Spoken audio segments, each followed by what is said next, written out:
We invest ourselves in our creative work, and the vulnerability that we share through our work can have a really transformative effect on our audience, helping them to see the world or even themselves in a new light. But that connection that they're making with our work can be confused as a connection with us, and that means that things can get messy quickly. Our next speaker understands this situation. In creating her award-winning work After Hours, Rahia Khan portrays a woman named Lilith undergoing a significant mental health crisis. In this talk, she will go into a little bit of what happens when the lines between ourselves and our work are blurred. As a heads up, this talk does contain discussion of women's abuse as well as suicidal ideation. Please welcome to the stage, Rahia Khan. Hello, everyone. Thank you so much for listening to my talk. What if we were trapped inside a video game and we were both girls? Before I begin, I just want to mention that my talk mentions women abuse quite frequently, as well as briefly touches on suicidal ideation. So please just bear that in mind if you are sitting and watching this talk. So, my name is Bahia Khan, and I am from Johannesburg, South Africa. You know, the country that keeps winning the Rugby World Cup and never has electricity, is like purely vibes based. Um, anyway, these are just a few details about me, starting from, the more casual game developer, writer, filmmaker, and it gets progressively more intimate. Do you guys remember the MTV dating show called Next? Because I feel like if you do, you would appreciate the slide. And then if you don't know that show, well, that's something to work on. In 2019, my team and I won an IGF award for Best Student Game for our game After Hours.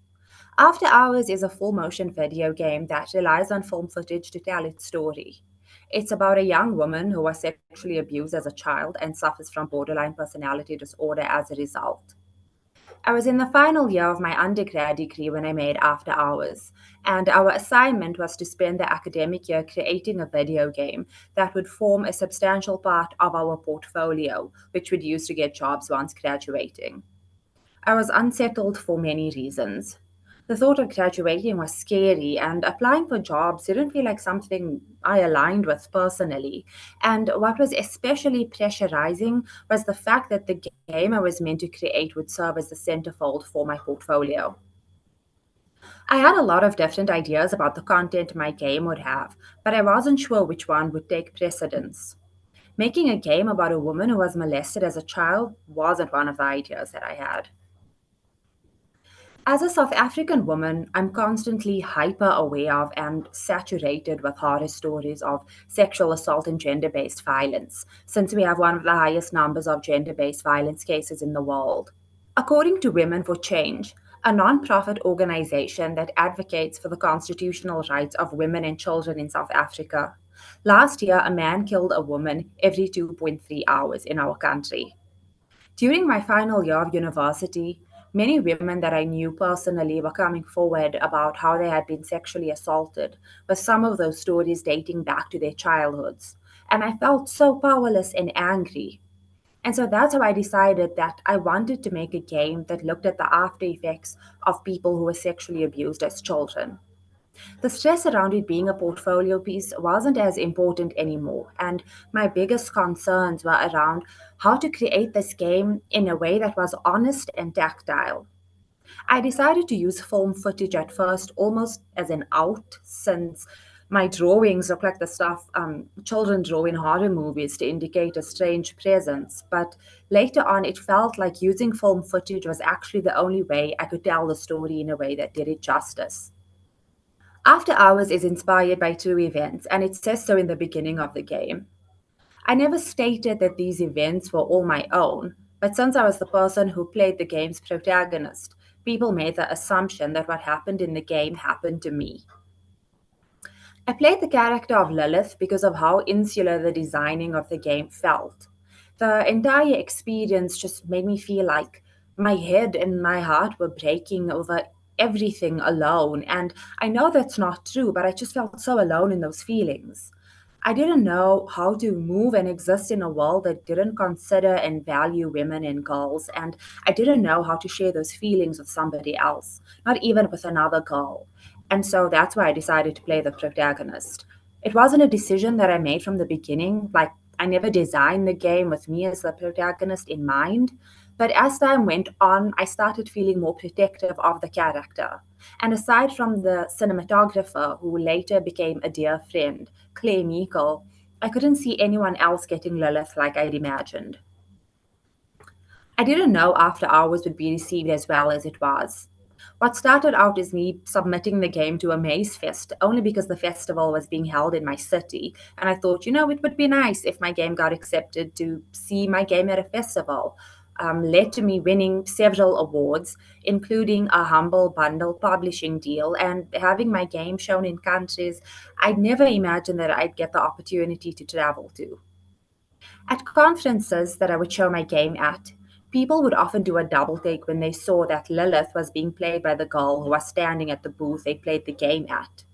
Sometimes they would stop the game and say, it's you. Or if I was doing a talk at an event where After Hours was being shown at, people would come up to me at the conference and ask if I was the girl from the game.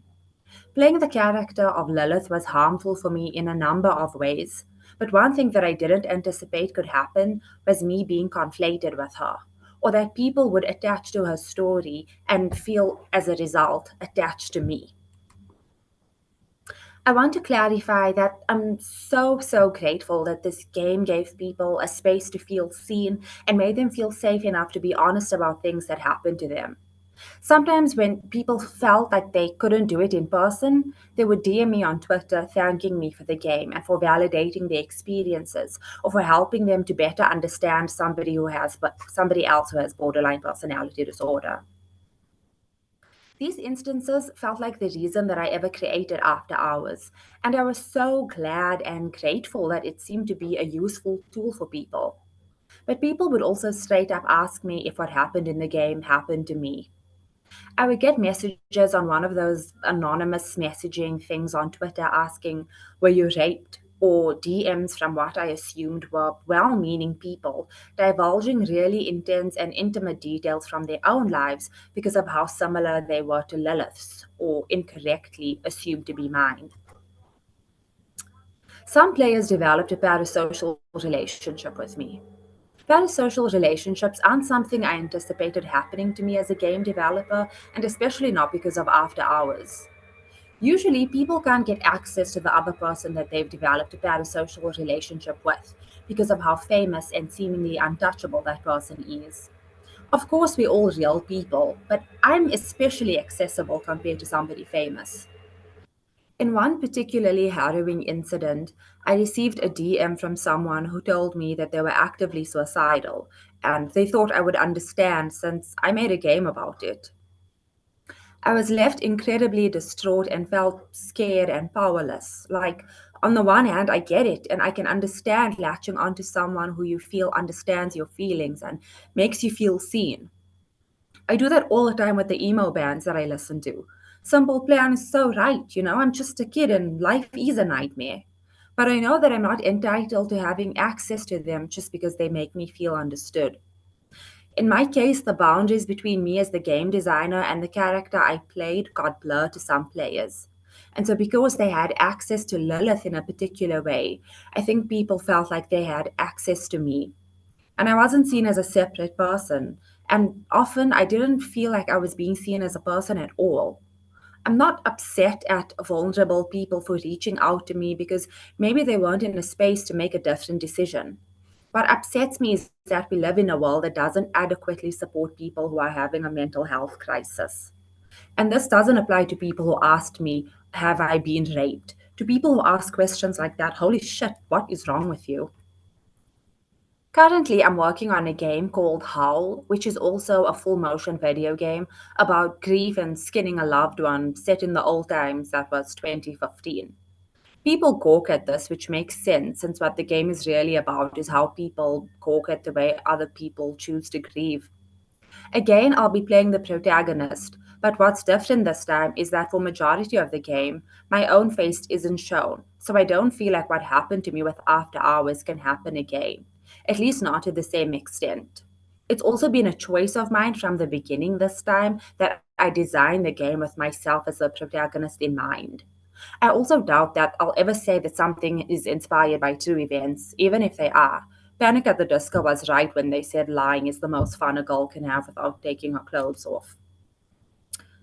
I can't go back and change how things happened for me, but hopefully I can offer some advice that ensures it doesn't happen to you.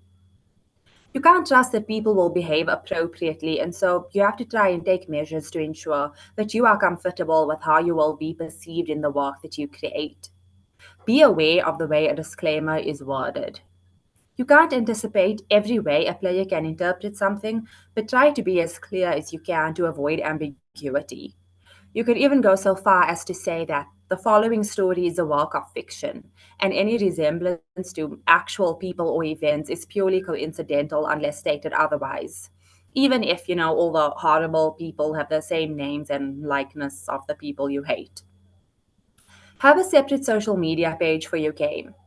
Games don't always follow the path that we set out for them, but a good idea is that if your game starts to gain a significant amount of attention, is to make a separate social media page for it. I never had one for After Hours, and since I never officially released the game, I still don't have one for it. But not having a separate page also meant that my social media served as the voice for the game, and so people would contact me there about the game, good or bad. It's important to differentiate yourself from your work. If you do participate in your game world with your actual body or likeness, you don't have to do it looking like yourself. You need to create a distance from the character that you are portraying, physically, ideally, but also mentally. Not just to avoid players conflating you with the character, but to also avoid taking on the aspects of the character yourself. When I put on the skin, I feel like I'm putting on a character, and I don't feel the same effects, negative effects, that I felt when I was making After Hours. It truly is so freeing wearing a loved one's flesh and not being perceived. Thank you so much for listening, everyone, and don't forget, fuck the colonizers.